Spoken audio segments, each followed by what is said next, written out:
How to cultivate empathy, empathy या समानुभूति कैसे विकसित की जाए। सारी चार चीजें मैं आपको आज बताने वाला हूं। तो शुरू करते हैं दोस्तों। तो दोस्तों शुरू करते हैं।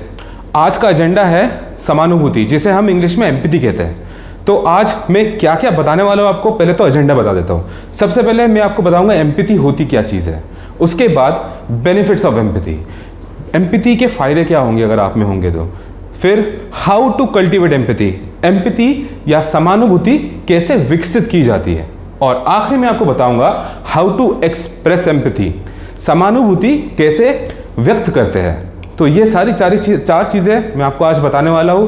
तो शुरू करते हैं दोस्तों। तो दोस्तों सबसे पहले शुरू करते हैं एम्पैथी के बारे में जानना। ठीक है, तो एम्पैथी और सिंपैथी बहुत सिमिलर चीज है। तो सबसे पहले तो मैं आपको एम्पैथी का हार्डकोर डेफिनेशन बताता हूँ सिंपल तरीके से। एम्पैथी और सिंपैथी में बहुत कॉम्प्लिकेशंस होते हैं। लोगों को लगता है कि एम्पैथी और सिंपैथी एक चीज है, तो नहीं दोस्तों, फर्क है। एम्पैथी का मतलब है दूसरों के भावनाओं को महसूस करना, और सिंपैथी जिसको हम सहानुभूति कहते हैं, उसका मतलब है दूसरों के भावनाओं को सिर्फ समझना। ठीक है, तो ये दो डिफरेंस सबसे इंपॉर्टेंट है सबसे पहले जानने के लिए एम्पैथी के बारे में या समानुभूति के बारे में। अब मैं जल्दी से आपको डेफिनेशन पढ़ के बताऊंगा, उसके बाद उसका एक्सप्लेन करूंगा। ठीक है, so what is empathy. Empathy में दो तरीके की एबिलिटी होती है। पहले एबिलिटी है able to sense other people's emotion, अन्य व्यक्ति की भावनाओं को समझ और महसूस करने की क्षमता रखना। दूसरा है ability to imagine what someone else might be thinking और फीलिंग, अन्य व्यक्ति के विचार या भावनाओं की कल्पना करने की क्षमता रखना। तो ये दो एबिलिटी है दोस्तों, इसको हमेशा याद रखिएगा। एक तो सबसे पहले दूसरों की भावनाओं को समझना और उसको महसूस करना, पहला तो वो है। दूसरा है दूसरे व्यक्ति क्या सोच रहा होगा, उसके सिचुएशंस क्या चल रहे होगी, इसकी परिस्थितियां क्या है, वो सारा चीज समझना और उसको महसूस करना। तो दोस्तों आपको एक स्लाइड दिख रहा होगा, उसमें 13 इमोशंस दिख रहे होंगे। ठीक है, ये जल्दी से एक गेम खेल लेते हैं जिससे आपको पता चले कि इमोशंस होते कैसे हैं, है ना। तो ये सिर्फ नर्सिंग डिपार्टमेंट या सिर्फ फ्रंट ऑफिस के लिए नहीं, ये सारे लोगों के लिए है जो भी एम्पैथी या समानुभूति सीखना समझना चाहते हैं, राइट। तो सबसे पहला इमोशन क्या दिख रहा है आपको? सबसे पहला इमोशन है हैप्पी इमोशन। क्यों? शायद कोई ऐसा कस्टमर होगा जिसके पास पैसे हैं बहुत सारे और वो मोबाइल के शॉप में गया है नया मोबाइल खरीदने के लिए, that's a happy person. Second emotion है शॉक्ड इमोशन। आपको दिख रहा होगा ये शॉक्ड है ये बंदा। तो ऐसे ज्यादातर आपको ऐसे लोग मिलेंगे जो सोच के आते हैं कि मुझे मेरे पॉकेट से XYZ रुपीस खर्च करना पड़ेगा, लेकिन जब वो प्रोडक्ट खरीदने जाता है या आपकी सर्विस लेने आता है और जैसे उसको पता चलता है कि मुझे X से ज्यादा पैसे लगने वाले हैं, तब ये इमोशन आता है शॉक्ड इमोशन, राइट। बहुत बार अगर आपको ये महसूस करना है तो आप चेक कर सकते हो जब हॉस्पिटल में होते हो, राइट। हॉस्पिटल में जब जाते हैं तो जब बंदा डिस्चार्ज होने वाला होता है तो उसको एक बिल मिल जाता है, लंबा बिल मिल जाता है। जब वो बिलिंग डिपार्टमेंट में जाता है तो जब वो बिल देखता है तब ज्यादातर आपको ये इमोशन दिखा जाएगा, राइट। फिर है तीसरा इमोशन वीपिंग इमोशन, मतलब रोने वाला emotion. In this emotion, what generally happens is a person is sad because of something. किसी चीज की वजह से इंसान दुखी है, नाखुश है, नाराज है और वो अपने इमोशन को रोक नहीं पा रहा है, राइट। यहाँ पे आपको ब्रांड एम्बेसडर बनना पड़ता है दोस्तों, right. Number 4 emotion smile emotion, right. Generally customer आपके सर्विस से, आपके प्रोडक्ट से, आपके बिहेवियर से काफी खुश है, जिसकी वजह से ये इमोशन दिखेगा आपको। नंबर 5 इमोशन, ये कौन सा इमोशन है दोस्तों? क्या आप इसको गेस कर पाओगे? तो दोस्तों इमोशन नंबर 5, ये इमोशन है फियर का, डर का। जनरली आपको ऐसे कस्टमर्स मिलेंगे जो आपसे बात करने में हिचकिचाते हैं, आपका प्रोडक्ट खरीदने में डरते हैं। क्यों? शायद उनको कोई बाहर से रिव्यू गलत मिला होगा या फिर उनको इतना पैसा खर्च नहीं करना होगा, लेकिन वो इंटरेस्टेड जरूर है आपका प्रोडक्ट खरीदने में। तो जनरली ये एक इमोशन है फियर का। अब दोस्तों इमोशन नंबर 6, इमोशन नंबर 6 को हम कहते हैं कंटेंट इमोशन। इस इमोशन में जनरली आपको ऐसा फील होगा कि कस्टमर के साथ आप कितना भी अच्छा बिहेवियर करो, लेकिन फिर भी कस्टमर आपके साथ बहुत डिसिप्लिन वे में करेगा। ना वो आपसे खुश होगा ना आपसे दुखी होगा। दोस्तों आप कितना भी कोशिश करिए, कभी कभार आप ये महसूस करेंगे या ये फील करेंगे कि यार ये जो कस्टमर है, मैंने इस कस्टमर के पीछे इतना सारा मेहनत लगाया, इतना टाइम लगाया, इतना बिहेवियर मेरा इतना अच्छा किया मैंने ताकि ये कस्टमर मुझसे खुश हो, लेकिन कस्टमर फिर भी खुश नहीं है दोस्तों। तो ये एक इमोशन है, content emotion. This is one of the toughest emotion to handle, right. Next emotion, emotion number 7, ये तो आपको देख के पता चल जाएगा दोस्तों, ये खुशी वाला इमोशन है, कुछ ज्यादा ही खुशी, जैसे किसी को गुदगुदी कर दे तो इतनी खुशी जो होती है वो वाला इमोशन है दोस्तों। ये इमोशन जनरली तब आता है जब आप कुछ सिंपल सा स्पेशल सा जोक मार दो या कुछ ऐसा कह दो कस्टमर को जो उसको बहुत खुशी हो उस चीज की, तो जनरली आपको ऐसे इमोशन दिखा जाएगा। इन लोगों के साथ डील करना बहुत आसान है, इनके साथ निपटना बहुत आसान है दोस्तों। इमोशन नंबर 8, ये इमोशन है, आपको अगर पता चल रहा होगा देख के, तो जनरली ये इमोशन एक इंसान में कब होता है जब वो आप पे ट्रस्ट नहीं करता दोस्तों। आप कितना भी कुछ भी बोलो लेकिन उसका ट्रस्ट नहीं है आप पे। ये इस तरीके की इमोशन में अगर कोई कस्टमर हो, इनको कोई सर्विस देना या प्रोडक्ट बेचना बहुत मुश्किल हो जाता है दोस्तों, राइट। नेक्स्ट इमोशन हम बात करेंगे नंबर 9 का, जैसे आपको देख के पता चल रहा होगा दोनों आंखों में दिल है दोस्तों। That person is in love with you और your organisation, right. Why? Because either आपने प्रोडक्ट या सर्विस जो दिया होगा बहुत अच्छा दिया होगा उस कस्टमर को, या फिर वो कस्टमर पहले से कहीं से सुन के आया होगा कि नहीं यहाँ इस इंस्टीट्यूट में बहुत अच्छा सर्विस मिलता है या बहुत अच्छा प्रोडक्ट मिलता है, सो पहले से खुश है, हार्ट वाला emotion sir, right. Next is emotion number 10, sad emotion, right. आप कितना भी कोशिश करो इंसान फिर भी दुखी है। ऐसा कब हो सकता है, थोड़ा सा चलो पता लगाते हैं कि ऐसा कब हो सकता है। कस्टमर जब आपके सर्विसेज से खुश नहीं है, आपके प्रोडक्ट तो अच्छा हुआ शायद, लेकिन क्योंकि आपने बिहेवियर ठीक से नहीं किया, इसकी वजह से दोस्तों शायद पर्सन सैड हो जाए, राइट। तो a person if he is not happy with the services, then you will see this kind of an emotion. Emotion number 11, this is a naughty customer दोस्तों, थोड़ा सा मस्ती मजाक करने वाला, राइट। समझो if you are a beautiful girl और a beautiful lady in fact, और इवन हैंडसम गाय, राइट। आपके ऑपोजिट जेंडर के अगर कोई ऐसे कस्टमर्स आ जाते हैं, थोड़ा बहुत फ्लर्ट करते हैं आपके साथ या थोड़ा नॉटी बनने की कोशिश करते हैं, तो ये इमोशन भी होता है दोस्तों। ऐसा ट्रस्ट में बहुत लोग महसूस करते हैं। मेरे जो ऑब्जर्वेशन है, मैं जिनके साथ काम करता हूँ वो आके मुझे बोलते हैं कि सर ऐसे भी लोग मुझे मिलते हैं, right. Next emotion is number 12, क्या है ये emotion? As simple as the face suggest, it is anger. Customer जो बहुत गुस्से में है, अगर हम हॉस्पिटल की बात करें वहां पे हम बोलते हैं ऐसे कस्टमर को कि ये कस्टमर कोड वॉलेट के लिए तैयार है। कोड वॉलेट मतलब जनरली दोस्तों जब कोई कस्टमर फाइट करने की मूड में आ जाता है तब कोड वॉलेट यहाँ पे दबाया जाता है, राइट, हॉस्पिटल्स में। लास्ट इमोशन इज नंबर 13, ये एक छोटे बच्चे जैसा इमोशन है ना दोस्तों। जनरली इनको कोई आइडिया नहीं है आपके प्रोडक्ट में, आपके सर्विसेज में कोई आइडिया नहीं है, वो जस्ट आए हैं बिकॉज उनको आना पड़ा है, राइट। किसी ना किसी कारणवश उनको आना पड़ा है और वो अब आपसे जानना चाहते हैं, राइट, कि प्रोडक्ट क्या है, सर्विस क्या है। तो ये सारे 13 इमोशंस है दोस्तों। इससे और भी ज्यादा इमोशंस आप व्हाट्सएप में जाओगे, इमोजीज देखोगे, बहुत सारे इमोशंस मिलेंगे, बट ये 13 मोस्ट इंपॉर्टेंट इमोजीज या इमोशंस है दोस्तों, जिसको आपको हमेशा ऑब्जर्व करना होगा और वो हिसाब से आपको डील करना पड़ेगा। इनको महसूस करना बहुत जरूरी है दोस्तों। तो दोस्तों ये था इमोशन एम्पैथी का डेफिनेशन, राइट। अब हम बात करेंगे फायदे क्या होते हैं, एम्पैथी मुझ में आने की जरूरत क्या है, राइट। या फिर एक किसी भी इंसान में जरूरत नहीं है दोस्तों कि आप कोई नर्स हो या कोई फ्रंट ऑफिस के स्टाफ हो या कोई सेल्स पर्सन हो, एम्पैथी वैसे ही आनी चाहिए आप लोगों में। क्या जरूरत है एम्पैथी की, फायदे क्या है, अब आपको वो बताऊंगा मैं। तो दोस्तों सबसे पहला जो फायदा है एम्पैथी का, that is noticing things that are unsaid. सामने वाले में, दूसरों में कुछ ऐसी चीजें आप नोटिस करने लग जाते हो जो वो कहते नहीं है, उनकी परिस्थितियां क्या है, उनका इमोशन क्या है, वो नोटिस करने लग जाते हो दोस्तों। अगर आप में एम्पैथी की एबिलिटी है, समानुभूति की ताकत अगर आप में है, तो आप नोटिस कर पाओगे दोस्तों को। दूसरा है डीलिंग इजीली विद कॉन्फ्लिक्ट्स या मानव संघर्ष जिसे हम हिंदी में कहते हैं दोस्तों, तो उस चीज में बहुत आसानी से आप निपट पाओगे या फिर डील कर पाओगे कॉन्फ्लिक्ट्स को, राइट। तीसरा जो इंपॉर्टेंट बेनिफिट है एम्पैथी का, वो है इन्वोकिंग एम्पैथी फ्रॉम पेशेंट्स या कस्टमर्स या पीपल। दूसरों से समानुभूति अर्जित करना अपने खुद के लिए, right. So that is the third benefit of empathy. Finally दोस्तों द लास्ट बेनिफिट, ये सबसे मेरा फेवरेट है दोस्तों, इसको हम कहते हैं प्रेडिक्टिंग एक्शंस एंड रिएक्शंस।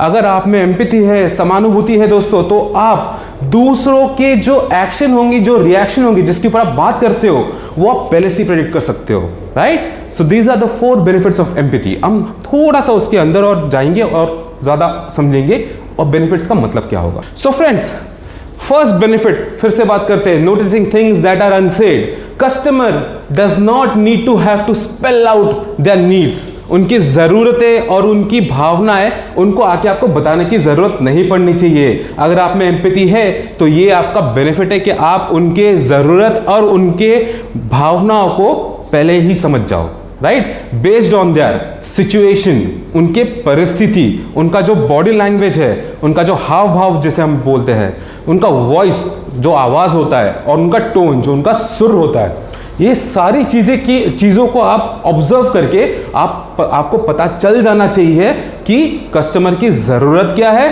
और कस्टमर के भावना क्या है, फिलहाल उनका इमोशन क्या है, right. You will be able to guess what motivated them to approach you. तो दोस्तों दूसरा बेनिफिट क्या है, अगर आपको याद होगा तो डीलिंग इजीली विद कॉन्फ्लिक्ट्स, मानव संघर्ष से आसानी से निपटना, right. So what you have to do here, सबसे पहले तो मुझे एक क्वेश्चन का आंसर दीजिए दोस्तों, what is the first step towards resolving a conflict. किसी भी इंसान के साथ जब कोई झगड़ा होता है, सबसे पहला स्टेप क्या होता है दोस्तों, right. So first step is addressing their issues, concerns and make them feel heard. उनके इश्यूज या कंसर्न्स को पहले एड्रेस करना, मतलब समझना उनको और उनको ये जताना कि मैं हूं, मैं आपके लिए तैयार हूं, मैं आपकी बात समझने की कोशिश कर रहा हूं, मैं आपकी फीलिंग को महसूस कर रहा हूं। एम्पैथी वही है दोस्तों, समानुभूति तो वही चीज है। So when you start noticing unsaid things, जो सबसे पहला बेनिफिट है आपका दोस्तों, अगर वो होगा तो आपका सेकंड बेनिफिट जो है dealing easily with the conflicts, लोगों के साथ उनके जब झगड़ा होता है उनके साथ आसानी से आप डील कर पाओगे दोस्तों। नेक्स्ट बेनिफिट है दोस्तों invoking empathy from patients, customers और पीपल, राइट। ये मैं एक छोटा सा लाइन है, मैं वो पढ़ूंगा और आपको फिर समझाऊंगा। There are a lot of hard conversations, कठिन बातचीत जो होती है with customers, patients, people, right? बहुत कठिन बातें होती है। Saying no, इनकार करना किसी चीज के लिए, और telling them that they need to pay to use an extra feature is very difficult। किसी चीज के लिए इनकार करना दोस्तों, या उनको ये बोलना कि सर आपको ये एक फीचर जो है इसके लिए ज्यादा पैसे पे करने होंगे, ये बहुत डिफिकल्ट होता है दोस्तों। लोग ट्रस्ट नहीं करते आप पे generally, right. In such cases lack of empathy will make them mistrust your intentions, अपने इरादों पर अविश्वास करना, राइट। तो जनरली अगर सामने वाले का ट्रस्ट नहीं है आप पे और आपका एम्पैथी भी कम है, तो फिर सामने वाला आप पे विश्वास नहीं करेगा दोस्तों, right. If you are able to understand their motivation and point of view, it gets much easier to gain their trust and convince them of your views. अगर आप उनके मोटिवेशन और उनके पॉइंट ऑफ व्यू को समझ सकते हो तो आपके लिए बहुत आसान हो सकता है दोस्तों उनसे एम्पैथी या समानुभूति आपके लिए अर्जित करना। दोस्तों लास्ट या फोर्थ बेनिफिट जो होता है एम्पैथी का, वो होता है मरीजों की क्रियाओं को या प्रतिक्रिया को पहले से ही उनका अनुमान लगा लेना, right. Predicting the actions and reactions of people, patients, customers, right. Empathy will help you predict the customers, patients questions and proactively answer them. Generally आप में एम्पैथी होगा, आप में समानुभूति होगा, तो आप पहले से ही भविष्यवाणी कर सकते हो, अनुमान पहले से ही लगा सकते हो कि जब आप बात कर रहे हो सामने वाला क्या फील कर रहा है और उसका क्वेश्चन क्या आने वाला है, राइट। उसकी क्रिया या प्रतिक्रिया क्या होने वाली है वो आपको पहले से ही समझ जाएगा। ये सबसे इंपॉर्टेंट है दोस्तों। इसमें दो चीज होगी, what you will be able to predict what they feel when they listen to you। जब वो आपको सुनेंगे, आपकी बात सुनेंगे, तो आप पहले से ही प्रेडिक्ट कर पाओगे कि वो क्या महसूस कर रहे हैं। Next is able to understand what is holding them back. आपको पता भी चलेगा कि वो एक स्टेप पीछे क्यों है, अभी भी एक स्टेप आगे आके आपका हाथ क्यों नहीं मिला रहे, वो भी आपको पता चलेगा अगर आप में एम्पैथी होगी तो, राइट। दोस्तों ये था एम्पैथी के बेनिफिट्स। अब हम बात करेंगे नंबर 3 एजेंडा पे। नंबर 3 एजेंडा क्या था दोस्तों, याद है? ये है हाउ टू कल्टीवेट एम्पैथी, समानुभूति कल्टीवेट कैसे करें या विकसित कैसे करें अपने आप में, राइट। तो समानुभूति के लिए 3 चीजें आपको करनी चाहिए, राइट। उसमें से पहला चीज है जो नहीं करना चाहिए, वो है अंडरस्टैंड योर बायसेस, पक्षपात, फेवरेटिज्म, पार्शियलिटी। जनरली दोस्तों बहुत बार ऐसा होता है कि हम कोई ना कोई चीज़ पे पक्षपात करने लग जाते हैं या फेवरेटिज्म करते हैं, जिसको हम कहते हैं स्प्लिट सेकंड डिसीजंस या स्प्लिट सेकंड जजमेंट्स। जब कोई कस्टमर मेरे सामने आता है, मैं पहले से ही कुछ मन बना रखता हूँ, तो उस चीज़ के ऊपर हम बात करेंगे कौन सी चीज़ है जिसके ऊपर हम पक्षपात ना करें, बिल्कुल, राइट। सो दोस्तों सबसे पहला है भाषा, राइट। इंडिया है, इंडिया बहुत बड़ा है, इंडिया में स्टेट्स बहुत है, राइट। भारत में बहुत सारे स्टेट्स और बहुत सारे लैंग्वेजेस बात करते हैं, राइट। कोई मुझे कमेंट पे बताइएगा कितने सारे लैंग्वेजेस है, ठीक है। तो इतने सारे लैंग्वेजेस है, इसका ये मतलब नहीं है कि आप किसी एक लैंग्वेज जो बोलता है कोई इंसान उसके लिए बहुत अच्छे बात कर रहे हो या उसके लिए आप में बहुत ज़्यादा बिहेवियरल चेंज हो जाता है, और कोई दूसरे लैंग्वेज बात करता है तो उसके लिए लैंग्वेज कम हो। भाषा कोई भी रीज़न नहीं होना चाहिए आपके जजमेंट का दोस्तों, राइट। कोई ऐसा होता है जो साउथ से होगा, वो उसकी हिंदी शायद इतनी अच्छी ना हो जितनी नॉर्थ वाले की हिंदी अच्छी हो, तो उसका ये मतलब नहीं कि आप उससे हिंदी में बात नहीं करोगे, या फिर आप पहले से सोच रखो कि यार ये तो साउथ इंडियन है, ये तो बात नहीं कर पाएगा। बहुत बार ऐसा होता है दोस्तों, साउथ इंडियंस नॉर्थ में पैदा होते हैं, नॉर्थ में ही पलते बढ़ते हैं और शायद काफ़ी नॉर्मल नॉर्थ इंडियन से भी अच्छी हिंदी बात कर लेते हैं, राइट। तो कभी भाषा के ऊपर किसी को जज मत करिएगा दोस्तों। जो दूसरा चीज़ है जिस पे जज नहीं करना है, ये तो ऐसी चीज़ है दोस्तों, पूरे दुनिया में वॉर छिड़ जाती है, इसके लिए बगावत हो जाती है, जंग छिड़ जाता है। ये है रंग या कलर। किसी के कलर को लेके कभी जजमेंटल नहीं होना दोस्तों। कलर को किसी के टैलेंट या किसी के स्टेटस को लेके कोई लेना देना नहीं होता है। और हम इंडिया में है, इंडिया में ये बहुत होता है कि कोई सांवला रंग है तो उसको इतनी इज्जत नहीं दी जाती या उसको इतना उसको बोला नहीं जाता कि वो सुंदर है। सांवले लोग भी सुंदर होते हैं दोस्तों, फीचर्स अगर होते हैं सांवले लोगों के बहुत अच्छे होते हैं, राइट। तो गोरा हो या सांवला हो, आपको स्लाइड में दिख रहा होगा, इसमें अलग अलग कलर्स है, राइट। ये हमारे इंडियन कलर्स है, जनरली इंडियंस में ये कलर पाए जाते हैं। तो अगर कलर सांवला हो या गोरा हो, कोई फर्क नहीं पड़ना चाहिए, आपके लिए वो इंसान है, आपके लिए वो कस्टमर है, आपके लिए वो मरीज है, आपके लिए वो अटेंडेंट है दोस्तों, राइट। दोस्तों नंबर 3 है जिस पे हम लोग जजमेंट नहीं करना चाहिए हमने, वो है एक्सेंट, जिसको हम हिंदी में कहते हैं उच्चारण, राइट। उच्चारण भी ऐसी चीज़ है जो बहुत मायने रखती है लोगों के लिए, लेकिन प्लीज़ इसको जज मत करिएगा, राइट। जो हरियाणवी होते हैं उनका थोड़ा सा एग्रेसिव लगता है वो उच्चारण, पर ट्रस्ट में दोस्तों, मैं अलग अलग जगह पे घुमा हूँ, पला बड़ा मैं महाराष्ट्र में हूँ मैं बंगाली और अब मैं काम कर रहा हूँ दिल्ली में, राइट। तो मैंने बहुत अलग अलग स्टेट्स के लोगों को देखा है, बहुत अलग अलग लोगों की उच्चारण सुनी है। तो बहुत लोग बोलते हैं कि सर हरियाणवी उच्चारण काफ़ी एग्रेसिव नहीं है, तो मैं आपको कहूँगा वो उनका उच्चारण का तरीका है। ट्रस्ट मी, मेरे को ऐसे बहुत सारे हरियाणवीज मिले हैं जिनका दिल बहुत साफ होता है, जो बहुत नरम दिल के होते हैं दोस्तों, बस बोलने का तरीका शायद थोड़ा अलग हो जिसके लिए आपको लगे कि वो एग्रेसिव बात कर रहे हैं। मैं जब ट्रेनिंग्स देता था अपोलो फार्मेसी में, पारस हॉस्पिटल्स में, तो मैंने ये भी देखा है दोस्तों कि जब कोई हरियाणवी उच्चारण वाला कोई पेशेंट आता है तो ज़्यादातर जो लोग हैं, जो एम्प्लॉयज़ है, वो डर जाता है पहले ही कि यार ये तो हरियाणवी है, इससे बात नहीं करेंगे, क्यों यार ये पता नहीं कब गाली गलौज दे दे। ऐसा कुछ नहीं है दोस्तों, भारत में बहुत सारे लैंग्वेजेस बात करते हैं, उसकी वजह से उच्चारण भी बहुत अलग अलग आती है, राइट। आपको स्लाइड में दिख रहा होगा, संस्कृत, पंजाबी, नेपाली, उर्दू, हिंदी, बहुत सारे उच्चारण हैं।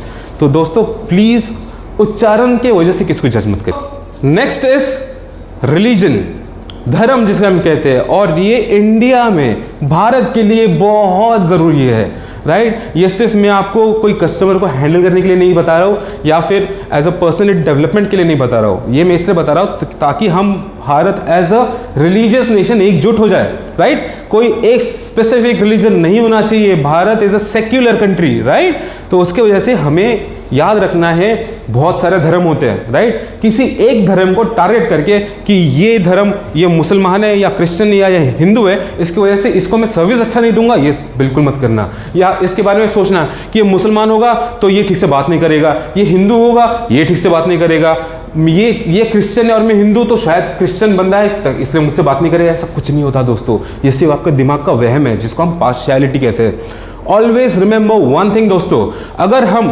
धर्म के वजह से किसी के साथ पक्षपात कर रहे हैं तो हम अपने ही धर्म में सबसे बड़ा पाप कर रहे हैं, राइट दोस्तों, तो प्लीज अंडरस्टैंड, ये कभी मत करिएगा।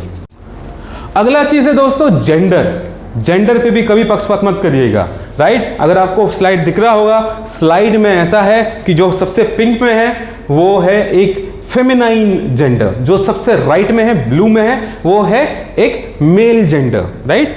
बीच में जो आ रहा है दोस्तों वो सिर्फ कलर नहीं है, वो एक लेवल ऑफ फेमिनिटी और level of being a male gender का होता है, राइट। जो आपको एकदम बीच में दिख रहा होगा दोस्तों, उनमें कुछ ऐसे भी लोग होते हैं जिनमें दोनों जेंडर का मिक्सचर होता है, राइट। तो जैसे फेमिनाइन होते हैं उनके भी एट्रीब्यूट्स आ जाते हैं उनमें, कुछ मेल्स के भी एट्रीब्यूट्स आ जाते हैं उनमें, राइट। तो प्लीज जेंडर को देख के कभी पक्षपात मत करिएगा, राइट। दूसरी बात है, पक्षपात में ये भी मत करिएगा दोस्तों, मैंने देखा है बहुत बार, इसलिए मैं बोल रहा हूँ, ऑब्जर्व किया है कि एक बहुत सुंदर सी लड़की आ गई आपके सामने और एक लड़का खड़ा है, राइट। अगर आप लड़के हो और आपके सामने एक सुंदर सी लड़की आ गई तो आप उसको बहुत अच्छा सर्विस देने की कोशिश करोगे, हाँ मैम क्या चाहिए मैम, सब ठीक लग रहा है मैम। और उसी जगह अगर एक लड़का आ गया उसी एज का, हाँ भाई क्या चाहिए, ठीक है बैठ जा, हो जाएगा, तो ऐसे बिल्कुल मत करना दोस्तों। जेंडर के ऊपर पक्षपात बिल्कुल मत करना। एक और चीज़ है जो मैं बोलना चाहूँगा, पक्षपात फैमिली के ऊपर भी या फैमिली बैकग्राउंड के ऊपर भी कभी मत करना, राइट। फैमिली बैकग्राउंड बहुत इंपॉर्टेंट चीज़ होती है दोस्तों, दो लोगों का डीएनए उसके ऊपर निर्भर होता है, राइट। तो इसका ये मतलब नहीं है कि अगर एक इंसान है जिसके पिताजी बहुत गुस्से वाले हैं तो जो उसका बेटा है वो भी गुस्सा वाला होगा। ऐसे बहुत बार देखा है मैंने, दोस्तों बोलते हैं यार ये मिस्टर सिंह फिर से आ रहे हैं, मिस्टर सिंह जो इतने गुस्से वाले थे अब उनका बेटा आ रहा है, मुझे पता है कि ये भी ऐसे होगा। शायद वो ऐसा ना हो दोस्तों, वो जब आए आपसे बात करे आपको पता चले कि दुनिया में शायद दूसरा है, पहला इंसान है जो इतने अच्छे से आपसे बात कर रहा है, राइट। तो प्लीज़ ये सब मद्देनजर रख के मैं फाइनल आपको बताता हूँ कौन कौन सी चीज़ों पे हम पक्षपात ना करें। सबसे पहले है लैंग्वेज, भाषा, दूसरा है कलर, रंग, तीसरा है एक्सेंट, उच्चारण, चौथा है रिलीजन दैट इज धर्म, पांचवा है जेंडर दैट इज जेंडर, मैं उसको हिंदी में बोल नहीं पाऊंगा दोस्तों, मुझे पता नहीं उसके बारे में।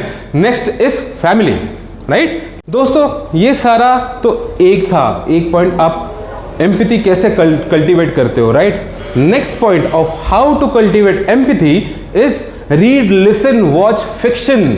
फिक्शन का मतलब है काल्पनिक चीजें, राइट, जैसे मूवी हो गया, बुक्स हो गए। इससे क्या होता है दोस्तों, आपका इमेजिनेशन का पावर बढ़ता है।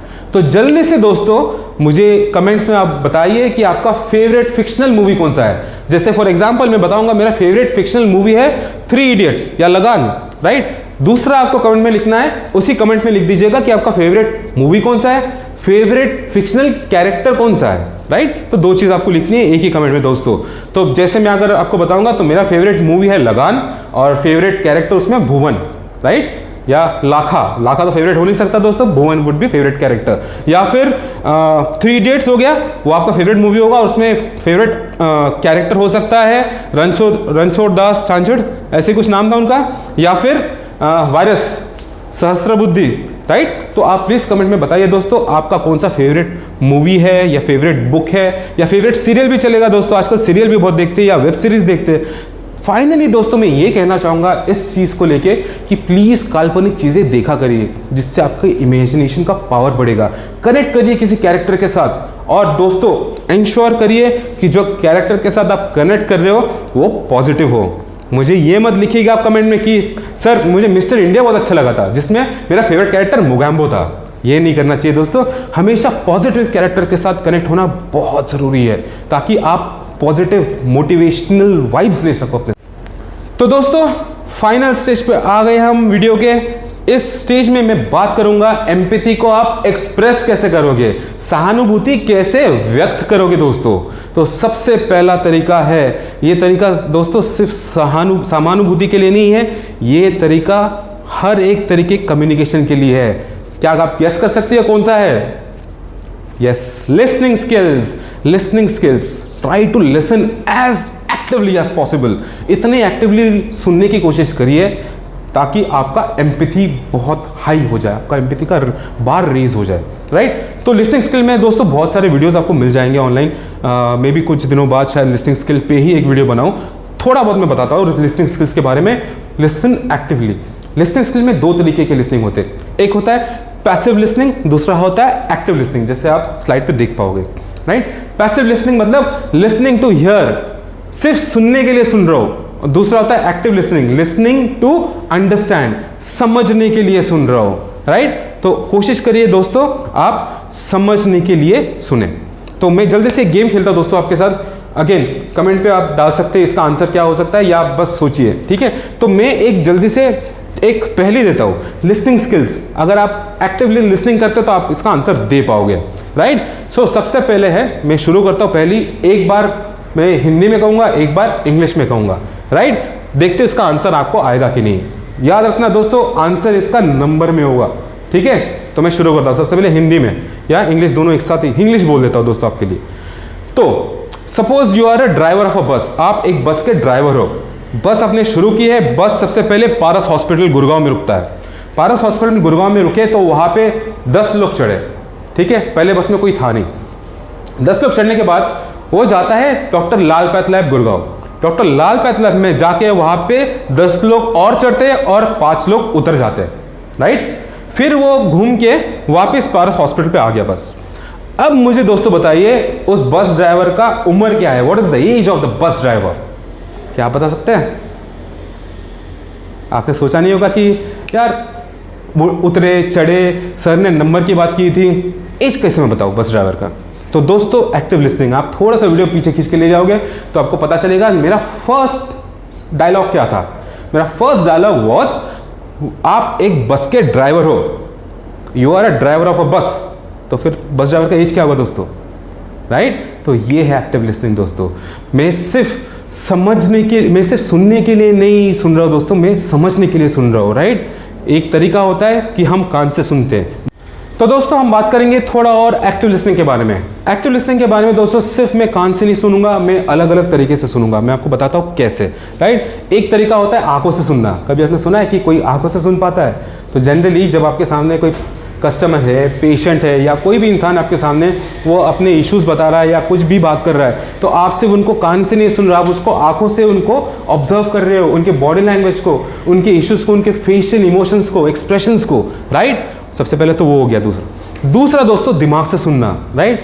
दिमाग से सुनने का मतलब है जब कोई बात कर रहा है, कोई अपने इश्यूज बता रहा है, तो दिमाग से आप प्रोसेस कर रहे हो। जब वो बोल रहा है कि जो भी बोल रहा है आप उसको दिमाग से प्रोसेस कर रहे हो, ताकि आप सुनते साथ आप प्रोसेस कर रहे हो कि सोल्यूशन क्या हो सकता है उसका, राइट। उसके बाद होता है दिल से सुनना। ये तो आपने सुना होगा, इंडिया में रहते हैं, भारत में रहते हैं, मूवीज बन जाती है इस पे दोस्तों। तो दिल से सुनने का मतलब ये है कि जब कोई बोल रहा है आप एम्पैथाइज कर रहे हो, आप समानुभूति दे रहे हो उस इंसान को, राइट। तो ये सारी चीजें दोस्तों आप सिर्फ कान से नहीं सुनते हो, आप अलग अलग तरीके से सुनते हो। आंखों से सुनते हो, दिमाग से सुनते हो, दिल से सुनते हो दोस्तों।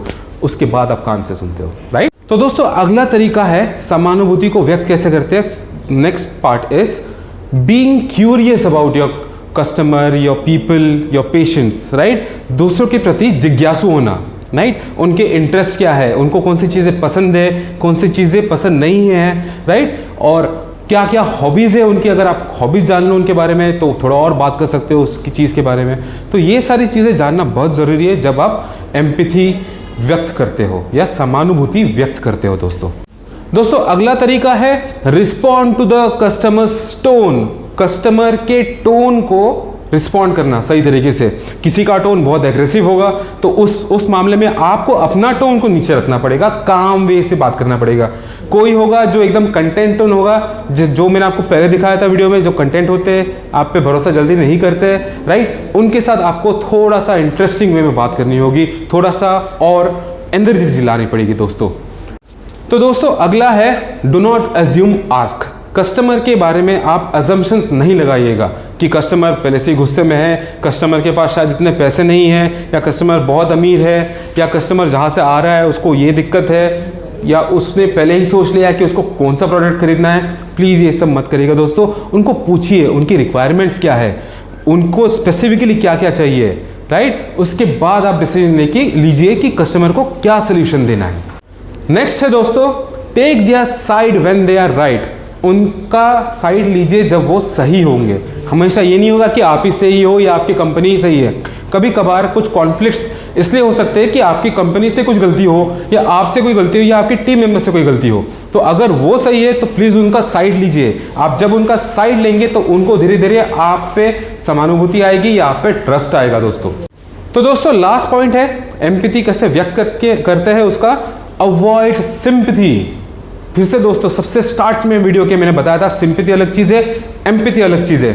इसमें कोशिश करिए सिंपैथी अवॉइड करने का। जितना आप सहानुभूति कम दोगे उतना ही आपका सहानुभूति बढ़ेगा, राइट। सहानुभूति डाउन, समानुभूति up, sympathy down, empathy up. दोस्तों मैं एक बार और रिपीट करूंगा।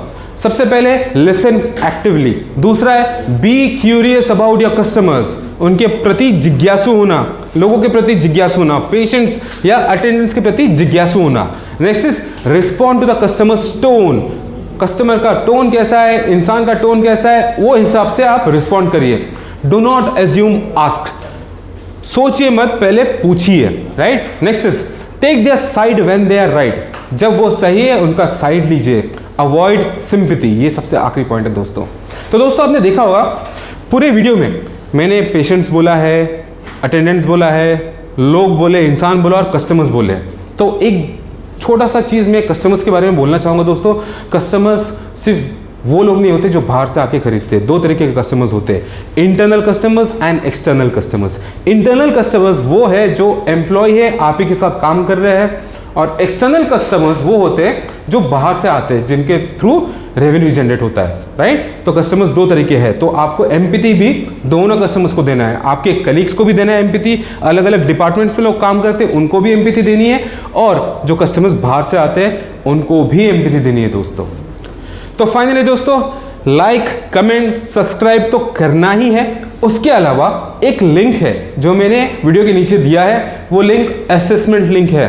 जनरली ये सिर्फ वीडियो नहीं है, ये ट्रेनिंग वीडियो था, इसके लिए मैंने असेसमेंट लिंक भी भेजा है, जिसको आप क्लिक करोगे तो आपने क्या सीखा है, आपको कुछ क्वेश्चंस पूछा जाएगा जो मैंने आपको बताया है आंसर्स पहले से ही, वो क्वेश्चंस का आंसर दीजिए दोस्तों। अगर आंसर सही होता है तो शायद रैंडमली किसी ना किसी लोगों के साथ मैं ऑनलाइन भी आऊँगा और गूगल हैंगआउट पे हम लोग बात भी करेंगे दोस्तों।